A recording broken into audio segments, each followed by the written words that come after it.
감사합니다. 축복합니다. 사랑합니다. 주 안에서 하나 됩시다. 믿음으로 승리합시다. 예배에 성공합시다. 그래, 감사합니다. 우리 아주 오프닝 사역에 힘이 있고 능이 있었습니다. 감사하고, 여러분 새로운 노래가 불려질 때 믿음으로 따라 부르고 익히려고 하는 것이 하나님의 뜻인 줄로 믿습니다. 시편 강의를 마쳤는데 146편부터 150편까지 할렐루야 시편이라는 별명이 붙어 있어요. 시인은 계속 강조합니다. 새 노래로 찬양하라. 어느덧 우리가 내가 부르고 싶은 노래가 아닌 들려올 때 마음이 굳어 있다면 그것은 새 노래가 아니라 내 노래를 부르고 있었다는 증거예요. 찬양을 부르며 나의 존재됨이 드려져야 하는데 내가 오히려 찬양을 주도하려고 하는, 그래서는 안 되고, 그래서 이 앞에서 새로운 노래가 불려질 때 여러분이 마음을 열고 함께 따라 부르면 거기서 하나님의 큰 은혜가 있을 줄로 믿습니다. 아멘. 우리 시고와 함께 우리 팀들의 박수 한번 하겠습니다. 감사합니다. 감사합니다. 하영이 어디 갔어? 우리 하영이하고 민영이가 원년 멤버, JL팀의 원년 멤버. 다음 주부터 하라고 박수 한번 해주세요. 박수 한번 해주세요. 다음 주부터 꼭 우리 소라 언니와 함께 셋이 이렇게 해서 함께 할 수 있습니다. 다시 한번 박수 해주세요. 자, 우리 서로 축복하면서 부릅시다. 주님 너를 항상 인도하시니.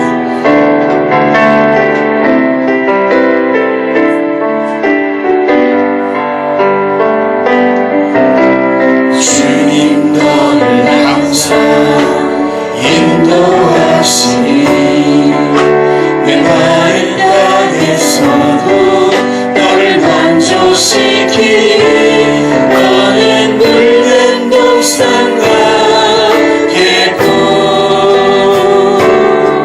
마르지 않는 새 같으니 너는 물든 동산과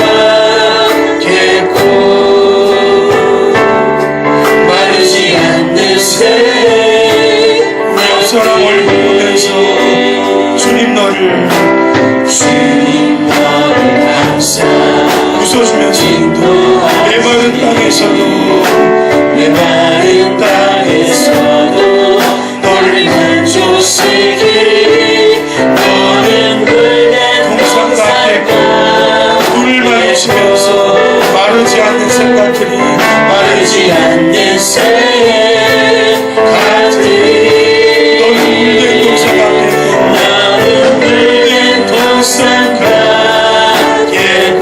마르지 않는 새 같으니 마르지 않는 새 다시 한 번 더 너는 물든 동산 같으니 너는 서로 손잡고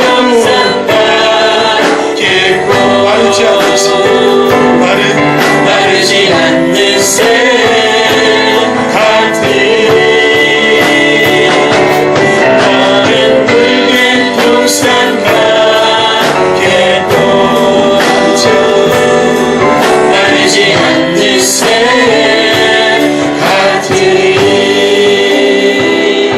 아멘. 손잡고 하자 했더니 우리 그렉 복은 우리 매형이 제일 좋아하셔. 우리 교회가 시작할 때 지금 두 분이 섬기시는 데이튼 은혜교회, 데이튼 은혜교회에서 100만원 헌금했다 그랬잖아요. 그렇죠? 처음 시작할 때 제가 그때 한번 시인이 졸업식 때 갔잖아요. 거기는 그냥 예배 시작할 때 우리 잠깐 이렇게 인사할 때 다 일어나가지고 한 10분을 다 다니면서 악수를 하더라고요.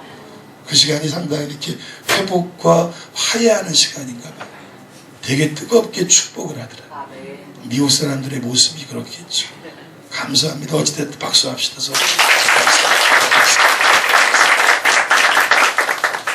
자, 주님은요 하나님의 말씀대로 사는 것 쉽지 않음을 아셨기 때문에 우리로 하여금 그것이 바로 좁은 문이요 좁은 길이라고 얘기하셨어요. 여러분, 좁은 문은 뭐라 그랬어요? 다시 한번 생각해 보세요. 하나님의 말씀을 왜곡시키지 않고 엄격하고도 정확하게 내 자신에게 적용시키는 것을 의미합니다. 말씀이 선포됐다면 이 말씀을 내 삶 속에 적용하려고 정말 몸부림을 칠 때 그가 이미 좁은 문으로 들어간 것이. 좁은 길은 뭐라 그랬어요? 그것을 단회성으로 끝내지 말고 지속적으로, 내가 감정이 상하고 마음이 뒤틀리고 하나님 앞에 진정한 섬김을 못할 때도 지속적으로 순종해 나가는 것, 그것이 바로 좁은 길이에요. 넓은 길은 누구나 쉽게 갑니다. 내 마음대로 하고 싶은 대로 한다. 넓은 길을 걷고 있는 것이. 그러나 신앙의 길에서의 유익은 아무것도 없습니다. 내가 도저히 불가능하지만 말씀을 적용하려고 몸부림을 치고 정말 최선을 다해 나를 깎아세워 복종시키고, 여러분, 그 열심이 여러분의 평생토록 삶의 자리에서 연결되기를 주님의 이름으로 축원합니다. 이제 지난주 말씀에 이어서 오늘 주님은 좁은 문, 좁은 길, 생명의 길을 똑바로 걷기 위해 뭘 해야 할 것인가? 그것은 바로 말씀을 실천하기 전에 먼저 하나님의 진리의 말씀을 올바르게 배워야 함을 강조하고 계신 것이. 오늘 그래서 첫 말씀이 15절에 무서우리만큼 냉정한 말씀이 선포됩니다. 거짓 선지자들을 삼가라. 양의 옷을 입고 너희에게 나오나 속에는 노략질하는 일이라. 그래서 거짓 선지자라는 건 뭘까요? 거짓 진리를 말하는 사람들이, 거짓 진리, 잘못된 것을 알지도 못한 채 말하고 잘못된 것을 알지도 못한 채 들으면서 자기의 것으로 삼아요. 사실은 교회에서 제일 무서운 사람이 이런 사람이에요. 어떤 사람일까요? 넘겨보세요. 열심히 성실히 실천하면 실천할수록 더욱더 잘못되는 것이에요. 잘못 배웠으니까. 잘못된 진리가 전부인 줄 알고 사람을 다 죽일 수도 있는 것이에요. 여러분, 그러기에 배울 때부터 진리를 제대로 배우는 것이 실천에 앞서서 얼마나 중요한지를 강조해 주고 있어요. 그러면 참 진리와 거짓 진리를 어떻게 구별할 수 있겠는가? 이 분별할 수 있는 단 하나의 기준을 오늘 여러분이 읽었던 본문에서 우리 주님이 소개해 주고 있어요. 이게 오늘 본문 16절부터 20절까지의 말씀인데요. 어떻게 알 수 있을까요? 참 진리, 거짓 진리 하나만 보면 됩니다. 가르침과 행동이 일치하는가, 아니면 그렇지 않은가. 여러분이 저를 볼 때도 그렇게 보시면 돼요. 제대로 잘 못 살 때도 많지만 가르치고 있는 것과 행동하는 것을 일치하려고 몸부림을 치고 있는지, 아니면 자기가 말하는 거하고 자기가 행동하는 거하고 삶으로 보여지는 것이 전혀 다른지를 보면 됩니다. 거짓 선지자의 특징은 뭘까요? 가르치기는 이렇게 가르치지만 자기는 그렇게 살지 않아요. 왜 그럴까요? 손해라고 느끼니까. 자기는 십자가의 길, 좁은 문으로 가는 것 스스로에겐 용납하지 않아요. 넓은 길로만 가려고 하죠. 좋은 길로만 가려고 하죠. 노른자 땅만 차지하려고 하죠. 높은 곳에서 떵떵거리며 떠받들어지기만을 원하죠. 가르치기는 겸손하라고, 섬기라고, 낮아지라고, 온유하라고 말하는데 자기는 행동하지 못하고 있는 모습들. 여러분, 이 말씀이 마태복음 7장 20절의 말씀 따라해보죠. 그가 말하는 것이 진짜 진리인지 아닌지는 행동을 보면 된다. 옆 사람 보고 인사합시다. 똑바로 삽시다. 오늘 이 말씀이 7장 20절입니다. 이러므로 그의 열매로 그들을 알리라. 아멘. 열매란 바로 행동을 말하는 것입니다. 여러분, 진리를 결코 말로 눈가림하고 말로 포장할 수는 없다는 것입니다. 행동하는 모습을 보면 그 나무가 진짜 좋은 나무인지를 알 수가 있다는 것입니다. 그의 말과 그의 모습과 그의 태도와 성품과 인격을 보면 그가 정말 주님 안에서 변화된 사람인지를 알 수가 있는, 오늘 본문 16절에 선포합니다. 함께 읽겠습니다. 그들의 열매로 그들을 알지니 가시나무에서 포도를 또는 엉겅퀴에서 무화과를 따겠느냐. 아멘. 그럼 우리의 굽선문은 뭘까요? 오직 한 가지 답밖에 없어요. 따라해보죠. 좋은 나무가 돼야 한다. 좋은 나무가 되어야 한다. 여러분, 좋은 나무가 되면 좋은 열매를 맺게 되는 것입니다. 이것이 17절과 18절에 함께 읽겠습니다. 이와 같이 좋은 나무마다 아름다운 열매를 맺고 못된 나무가 나쁜 열매를 맺나니 좋은 나무가 나쁜 열매를 맺을 수 없고 못된 나무가 아름다운 열매를 맺을 수 없느니라. 아멘. 우리가 기억할 것은 좋은 행동을 했다고 좋은 나무가 되는 것이 아니에요. 좋은 나무가 되므로 좋은 열매가 맺혀지는 것입니다. 이게 기독교의 원리입니다. 사과나무가 되고 싶다 하고 사과나무가 되는 것은 다른 것이, 오늘 오전의 말씀에도 그리스도의 보혈로 이미 우리는 성도의 반열에 들어온 것이, 사과나무가 된 것이, 하나님의 포도원에 우리는 포도나무로 심기어진 것이, 이 확실한 거듭남과 중생과 다시 태어나는 은혜가 나로 하여금 좋은 열매를 맺도록 만들어 주는 것이. 그러면 과연 좋은 나무는 뭐고 좋은 열매는 무엇이란 말일까요? 오늘 우리가 말씀드리려고 하는 것은 좋은 열매는 행동이요 좋은 삶이고, 좋은 나무란 좋은 마음을 의미하는데 마태복음 12장이 이 말씀을 예증해 줍니다. 함께 읽겠습니다. 나무도 좋고 열매도 좋다 하든지 나무도 좋지 않고 열매도 좋지 않다 하든지 하라. 그 열매로 나무를 아느니라. 독사의 자식들아, 너희는 악하니 어떻게 선한 말을 할 수 있느냐. 이는 마음에 가득한 것을 입으로 말함이라. 선한 사람은 그 쌓은 선에서 선한 것을 내고 악한 사람은 그 악에서 악한 것을 내느니라. 아멘. 아니, 왜 저 사람 저렇게 얘기하지? 그 안에 가득한 것이 그것이기 때문인 것이죠. 왜 저 사람 행동이 저런 걸까? 원래 그런 나무로 살고 있기 때문이라는 것이에요. 선한 마음에서 선한 말이 나오는 것이고, 좋은 마음에서 좋은 말이 나오고, 좋은 인간이 좋은 행동을 한다는 것이죠. 그러면 성도가 어떻게 하면 될 것인가? 이 답도 오직 하나밖에 없어요. 따라해보죠. 나의 마음과 나의 성품이 예수님의 마음을 닮아야 합니다. 답은 그거밖에 없어. 그래서 주님 닮기를 원하는 거죠. 여러분 자신을 한번 생각해 보세요. 나는 과연 얼마나 주님을 닮은 것일까? 옆 사람한테 물어봅시다. 너 주님 닮았니? 이렇게 물어보십시오. 너란 말이죠. 그런가? 당신 주님 닮았습니까?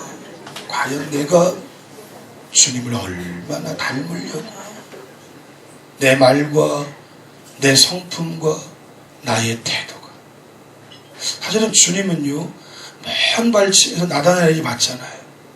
의인 중에 의인이요, 선지자 중에 선지자라고. 그래서 여러분, 성도에게 태도가 중요한 것입니다. 가만히 있지만 더 많은 말을 하는 것입니다. 그래서 뭐하라 그래서 지금 웃고 계신 분들처럼 웃어야 돼. 성도는 늘 웃어야 돼. 제가 목사가 맨날 여기서 인상 쓰고 있어요. 여러분들이 말씀 듣기도 싫을 거예요. 가끔 제가 거울 보면서 이렇게 스피치를 연습할 때 있는데 너무 많이 이게 구겨졌어. 이게 기도할 때마다 이게 구겨지잖아요. 이게 인상을 쓰고 기도. 이제 기도할 때마다 이렇게 눈을 이렇게 뜨고 연습도 한다니 이거 안 구겨지게끔. 이미 벌써 구겨져 버렸어. 여러분, 더 많은 말을 하는 것이 얼굴빛과 그에게서 나오는 분위기와 그리고 그것이 영향력이 되어 압도하게 되는. 아멘. 아멘. 예수님을 닮으세요. 아멘. 정말 내 소원 한 가지. 주님처럼 말하고, 주님처럼 넓고, 주님처럼 겸손하고, 주님처럼 온유하고, 주님처럼 생각하고. 여러분, 그래서 주님처럼 말하고 주님처럼 닮기 위해 우리가 할 일이 있다면 예수님의 말씀, 하나님의 말씀을 정확하고 바르게 진지하고 열정적으로 듣고 배워야만 합니다. 이제 여러분과 저는요, 예수를 믿고 난 이후에 오전에도 설교했지만 이미 죽었어요. 옛 모습은. 죽었습니까? 아멘. 다시 물어보세요. 당신 죽었어 옛날 거? 이렇게 물어봐 주세요. 죽었어 옛날 거? 그러면 이제 죽었다는 게 확실하다면 뭐 해야 합니까? 지금부터는 이제 새로운 모습을 구축해 가야 돼. 오직 말씀으로, 아멘. 오직 진리로. 아멘. 그래서 내가 하는 말 한마디가 진리가 되어 누구에게든지 시원함을 줘요. 여러분 이렇게 기도하세요. 따라해보자. 하나님, 내 말 한마디가 누구에게든지 시원함을 주고 유익함을 주고 기쁨을 주고 소망을 주게 하소서. 소망을 하소서. 이제 우리 감리사님이 제가 볼 때 그런 분이라고 보는데 먼 발치에서 나타나도 다 좋아해. 다 좋아해. 그분에게 넉넉한 모습만큼이나 영도 넉넉하다고 제가 생각이 들어요. 곁에서 보니까 뭐 교인이 많지도 않고 삶도 많이 어려웠단 말이에요. 통풍에다가 뭐 온몸이 종합병원이더라고 보니까. 근데 모습 속에 주님의 모습이다. 그래서 그 모습을 제가 가까이에서 보니까 행복한 거야. 온다 그러면 좋은 거야. 그럼 그런 성도가 되면 좋겠어. 소원대로 됩니다. 될 줄로 믿습니다.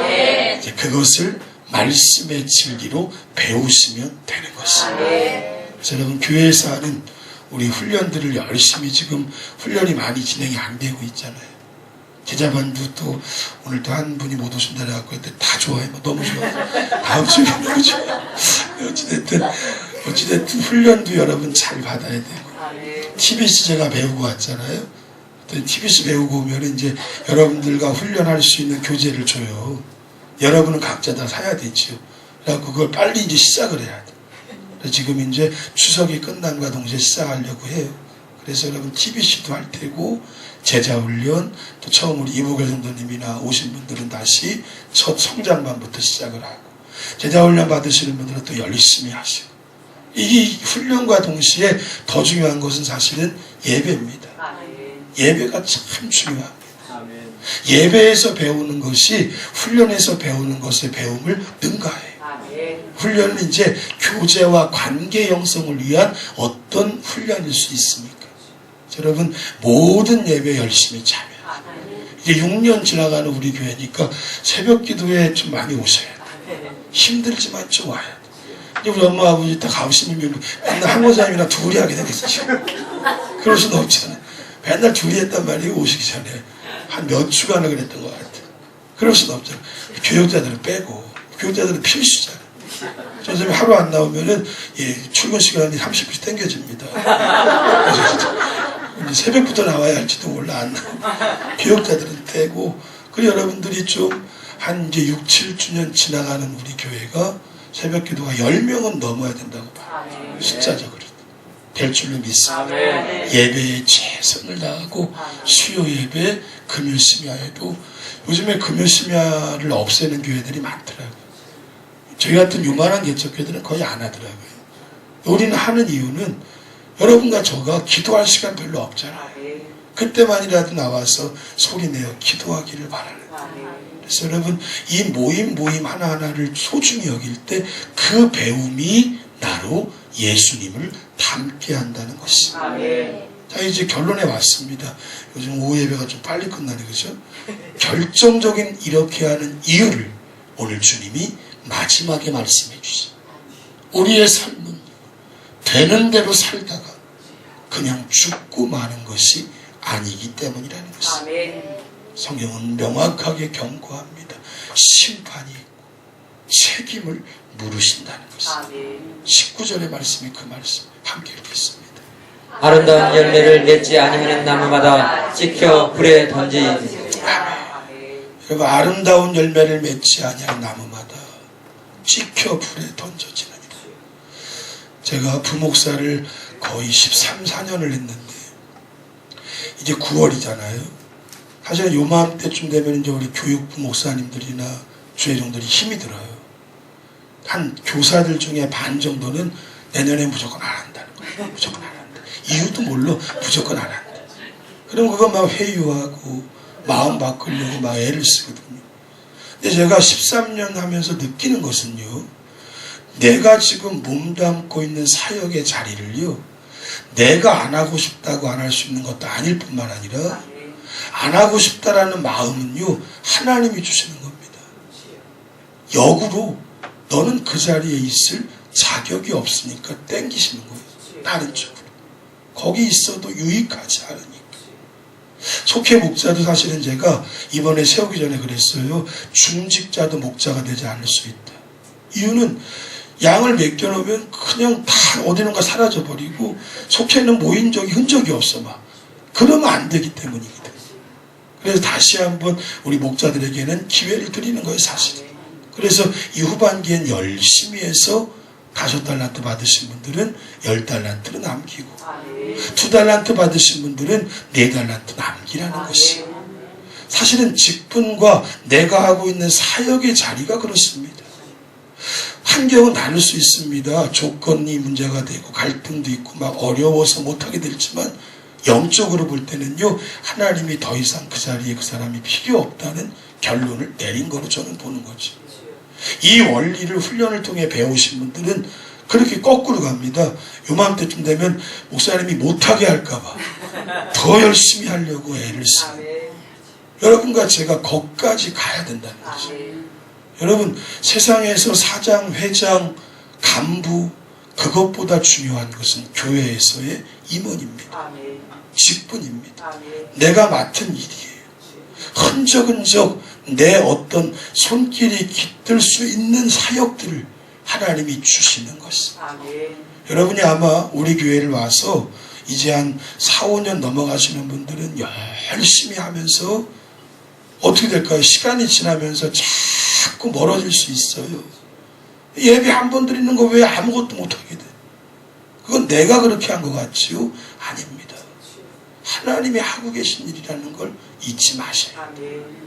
여러분이 좀 더 밀착하게 들어와서 나에게 맡겨주신 사역을 온전히 감당하고 어떤 조건이라 할지라도 말씀을 배워 좋은 열매를 맺어야 할 줄로 믿습니다. 말씀의 결론입니다.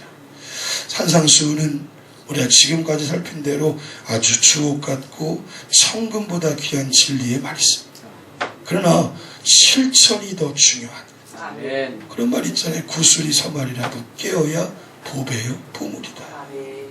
여러분이 행동으로 옮기지 않는 한 이 말씀은 사라져가는. 그러나 여러분이 행동으로 실천하여 이 말씀을 한다면 그곳에 하나님의 나라가 실현됨을 믿으셔야 돼요. 두 가지 결론 내립니다. 먼저 좋은 성도가 되어야 합니다. 열매를 많이 맺는다고 좋은 성도가 되는 게 아니에요. 좋은 성도가 먼저 되면 열매는 저절로 따라오게 되는 것입니다. 하나님이 기뻐하는 사람이 되면 그가 하는 모든 게 소중한 것입니다. 이 사랑의 논리와 같아요. 이 사랑하는 몇 년 사셨지 두 분이? 60년 사셨는데 사랑하는 사람이 하는 모든 것은 귀한 것입니다.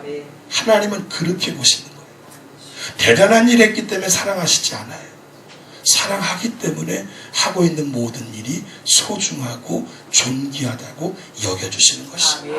두 번째는요, 진리의 말씀을 바르게 배움으로 좋은 성도가 되셔야 돼요. 배움이 없이는 변화가 없어요. 주일에 한 번 드리는 예배로는 여러분이 절대 바뀌지 않습니다. 예배 시간도 늘려가고 훈련 시간도 늘려가야 내가 변화되고 좋은 나무가 되어 하나님의 뜻을 펼쳐가게 되는 것입니다. 많은 성도들이요, 성장이 멈췄습니다. 그런데 기억하셔야 돼요. 믿음의 성장이 멈춰버린 나무는 아무런 열매를 못 맺는 것이 아니라 예전에 예쁜 열매를 계속 맺게 됩니다. 여러분이 다 경험했을걸요. 예전보다 더 못한 열매를 맺. 그래서 크리스찬 중에는 괴물도 나오는 거죠. 괴물도. 야, 저 사람 믿음도 있는 것 같고 부모님도 잘하는 것 같은데 저 사람 왜 저러지? 이런 결과가 나올 수 있다는 것이. 믿음의 성장은 멈추면 안 돼. 계속 열매를 맺기 위해 전인격적인 부분에서 여러분이 자라가셔야 돼. 따라해보죠. 잘 배우면 좋은 나무가 된다. 여러분, 이것을 위해 올 가을에 열심을 다하시기를 주님의 이름으로 축원합니다. 찬양하겠습니다.